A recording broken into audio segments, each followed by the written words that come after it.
सुनिए। एक माँ बैठी है अपने 2 बच्चे को सीने से लगाए। 3 दिन हो गए हैं। छोटा बेटा एक ही सवाल बार बार पूछता है, माँ खाना कब मिलेगा। माँ कुछ नहीं कहती, क्योंकि जब इंसान के शरीर में इतना पानी ना हो कि आंसू बन सके तो वह बोल भी नहीं सकता। होंठ सूखकर इतने पतले हो जाते हैं कि शब्द उनसे टकराकर टूट जाते हैं। वह सिर्फ अपने बेटे के सर पर हाथ रखती है, हाथ हड्डी जैसे, और वह हाथ वही आखिरी एहसास होता है उस बच्चे को, क्योंकि भूख उससे पहले ही जवाब ले चुकी होती है, क्योंकि घर में एक दाना नहीं बचा और अगले दिन वह बेटा यह सवाल नहीं पूछता। नमस्कार दोस्तों, मैं हूं शैलेंद्र और आप देख रहे हैं जस्ट इमेजिन ओरिजिनल्स।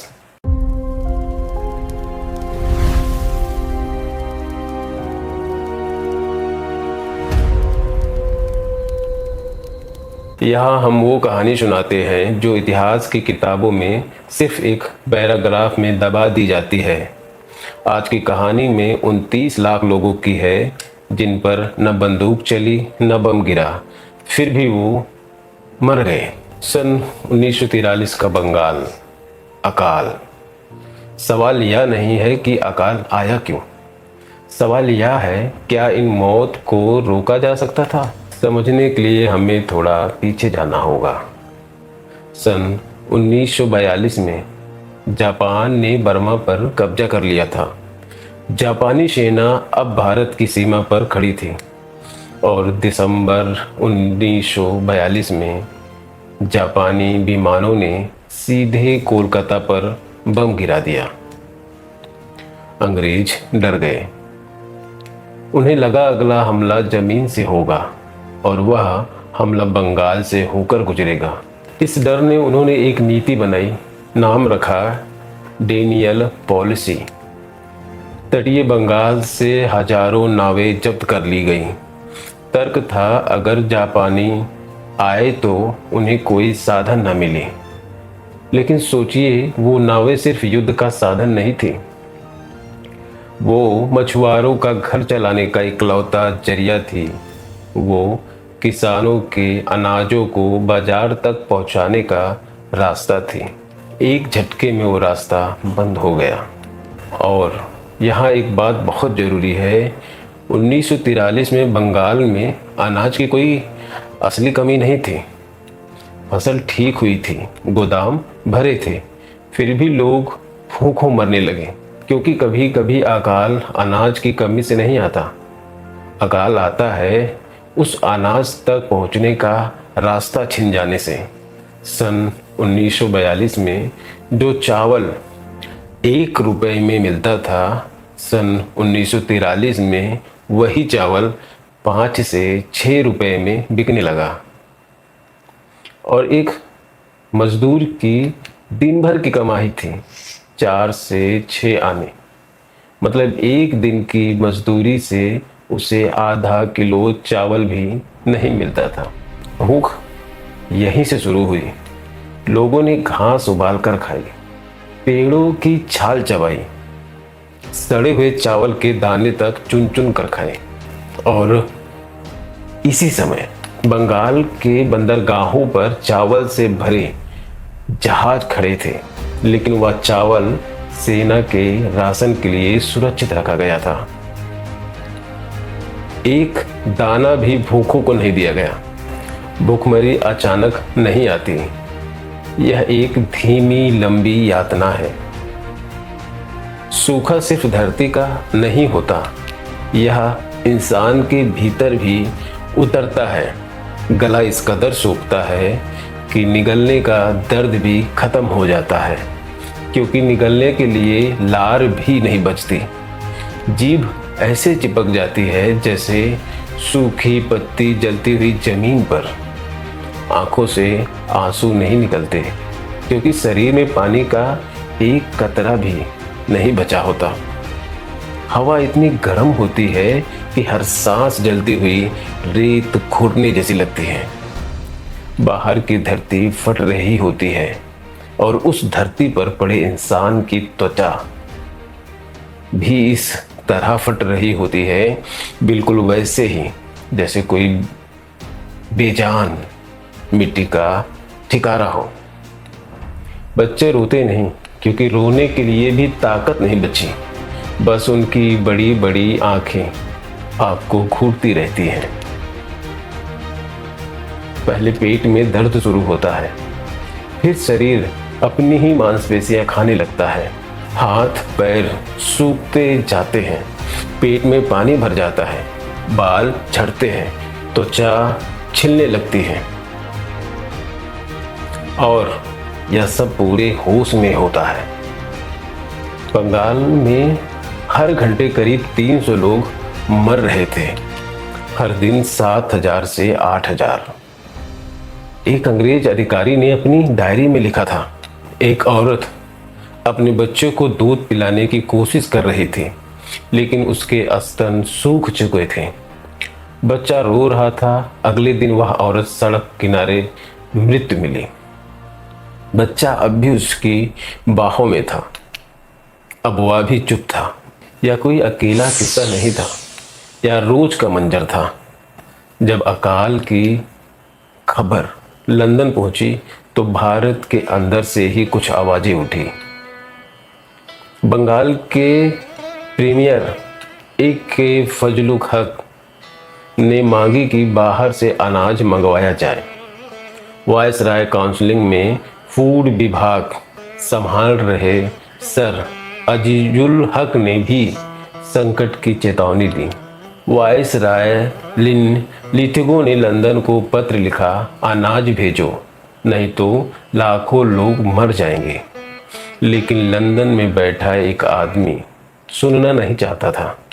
ब्रिटिश वार कैबिनेट की बैठक भारत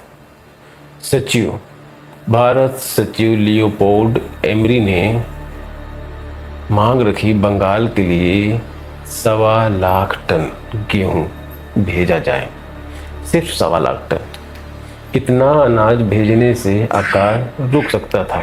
उसी बैठक में चर्चिल ने कहा, बंगाली वैसे भी खरगोश की तरह प्रजनन करते हैं। यह शब्द उनके अपने हैं। जैसे कि भारतीय सचिव एमरी ने अपनी डायरी में दर्ज किया, मैं भारतीयों से नफरत करता हूँ। वे एक बीहड़ लोग हैं, एक बीहड़ धर्म के साथ।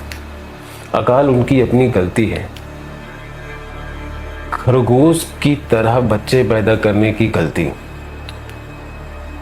यह सिर्फ एक इंसान नहीं था, यह अवमानना थी। एक ऐसे इंसान की अवमानना जो तय करता था किसकी जान की कीमत क्या है।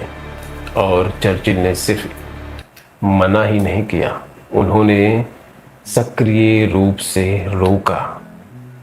ऑस्ट्रेलिया और कनाडा ने गेहूं भेजने की पेशकश की। अमेरिका ने 10,000 टन खाने की पेशकश की। चर्चिल ने सबको मना कर दिया। क्यों? क्योंकि उन्हें जहाज़ों की ज़रूरत थी यूरोप में अनाज स्टोर करने के लिए। ऑस्ट्रेलियाई गेहूं से भरे जहाज बंगाल के पास से गुजरते थे, लेकिन रुकते नहीं थे। वह गेहूं यूरोप के लिए जाता था, जहां चर्चिल युद्ध के बाद के लिए स्टॉक बना रहे थे। वायसराय वावेल ने अपनी डायरी में लिखा, जाहिर है यूनानियों और मुक्त देशों को बचाना ज़्यादा महत्वपूर्ण है, भारतीयों से ज़्यादा। एमरी ने लिखा, वेस्टर्न को लगता है कि किसी भी हाल में कुपोषित बंगालियों का भूखा मरना मजबूत यूनियन से कम गंभीर है। अक्टूबर 1943 तक जब तक थोड़ी बहुत मदद पहुंची, तब तक 10 लाख से ज़्यादा लोग मर चुके थे। चर्चिल को दुनिया का सबसे बड़ा नेता कहा गया। उन्हें हिटलर को हराने वाला नायक कहा गया। लेकिन भारत में वो खलनायक है, क्योंकि एक आदमी ने तय किया 30 लाख लोगों की जान उसके युद्ध की सहूलियत से कम कीमत है। यह सिर्फ एक अकाल की कहानी नहीं है दोस्तों, यह उस ढांचे की कहानी है जिसमें कुछ लोगों की ज़िंदगी की कीमत कुछ और लोगों की सहूलियत से कहीं आंकी जाती है। और अंबेडकर अपनी सीमाओं के भीतर रहकर भी ये अपनी पूरी ज़िंदगी इस सोच व मदद बहुत देर से पहुंची, और तब तक लाखों लोग जा चुके थे। शायद असली सवाल यह नहीं कि नीयत क्या थी, असली सवाल यह है जब फैसला लेने का सही वक्त था तब फैसला क्यों नहीं लिया गया। कुछ इतिहासकार जैसे मधुश्री मुखर्जी कहते हैं कि यह सीधी जानबूझकर बनाई गई नीति थी। कुछ अन्य कहते हैं कि अगस्त 1943 के बाद वार कैबिनेट ने 10 लाख टन से ज़्यादा अनाज बंगाल भेजा, ऑस्ट्रेलिया और इराक से। लेकिन एक बात पर कोई बहस नहीं है, यह अकाल नहीं था, यह एक खामोश नरसंहार था, बिना बंदूक के, बिना जेल के, बस भूख से। युद्ध खत्म हुआ, जर्मनी और जापान के युद्ध अपराधियों को फांसी हुई, लेकिन उस अकाल के जिम्मेदार किसी अफसर पर कोई मुकदमा नहीं चला। चर्चिल को दुनिया का सबसे बड़ा नेता कहा गया। 1999 में ब्रिटिश सरकार ने सिर्फ इतना कहा, अफसोस है, माफ़ी नहीं, सिर्फ अफसोस। 30 लाख लाशों के बदले होलोकास्ट में 60 लाख मरे, और दुनिया हर साल उन्हें याद करती है। बंगाल में 30 लाख मरे और हमारी किताबों में बस 3-4 लाइन है, क्योंकि जो जीतते हैं इतिहास वही लिखते हैं। दोस्तों, आज रात जब आप खाना खाएं, एक बार उन 30 लाख लोगों को याद करिए जिनकी आखिरी आवाज़ थी, पानी, थोड़ा पानी। अगर गोदाम भरे थे, अगर जहाज चल रहे थे, अगर अनाज मौजूद था, तो 30 लाख लोग कैसे मर गए? शायद इसलिए कि कभी कभी लोग को भूख नहीं मारती, फैसले मारते हैं। इतिहास हमें माफ़ नहीं करेगा अगर हमने इसे दोहराया। मैं हूँ शैलेंद्र, या था just imagine. Original video share करें ताकि उन 30 लाख मासूमों की आवाज़ दबा ना जाए। धन्यवाद।